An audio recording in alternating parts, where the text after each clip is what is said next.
తెలుగు సినీ ఇండస్ట్రీలో అన్న ఎన్టీఆర్ తెలుగుదేశం పార్టీ స్థాపించినా అక్కినేని నాగేశ్వరరావు తెలుగుదేశం పార్టీకి మద్దతివ్వలేదు.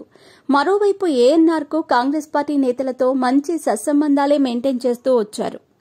అప్పట్లో ముఖ్యమంత్రిగా ఉన్న ఎన్టీఆర్ అన్నపూర్ణ స్టూడియోస్ స్థల వివాదం నేపథ్యంలో ఆ స్టూడియోకు సంబంధించిన గోడలను కూలగొట్టడం పెను సంచలనమే అయ్యింది. ఆ తర్వాత చాలా ఏళ్లకు ఆయన ఫ్యామిలీకి ఒకప్పుడు దగ్గరగా ఉన్న కాంగ్రెస్ పార్టీనే ఆయన తనయుడు నాగార్జునకు చెందిన ఎన్ కన్వెన్షన్ ను చెరువులో అక్రమంగా నిర్మించారంటూ కూలగొట్టారు. ఓ రకంగా రేవంత్ సర్కార్ నాగ్ను టార్గెట్ చేయటం సినీ రాజకీయ వర్గాల్లో పెను సంచలనంగా మారింది. కాంగ్రెస్ పార్టీకి హీరో నాగార్జున ఫ్యామిలీయే ఎందుకు టార్గెట్ అయ్యింది? మొన్న ఎన్ కన్వెన్షన్ కూల్చివేత, నేడు సమంత నాగచైతన్య విడాకుల అంశంపై కాంగ్రెస్ రచ్చ చేయటానికి కారణమేంటి? ఇదే చర్చ అటు సినీ ఇండస్ట్రీలో ఇటు పొలిటికల్ సర్కిల్లో జరుగుతోంది.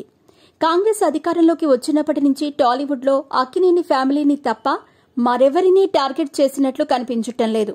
ఈ వ్యవహారం కాంగ్రెస్ పార్టీలోనే కొందరికి మింగుడు పడటం లేదని సమాచారం. ఎన్ కన్వెన్షన్ కూల్చివేత వెనుక ఎవరి హస్తం ఉందన్న చర్చ నడుస్తోంది. గతంలో ఎన్నడూ లేని విధంగా టాలీవుడ్కు బడా ఫ్యామిలీపై కక్ష సాధింపులు ఏంటన్న ప్రశ్నలు వినిపిస్తున్నాయి. ఇక నాగచైతన్య సమంత విడాకులకు కేటీఆర్ కారణమంటూ మంత్రి కొండా సురేఖ పేల్చిన బాంబు టాలీవుడ్లో పెద్ద రచ్చకు కారణమైంది. ఇంతలా దిగజారుడు రాజకీయాలు చేయటమేంటని అక్కినేని అభిమానులు మండిపడుతున్నారు.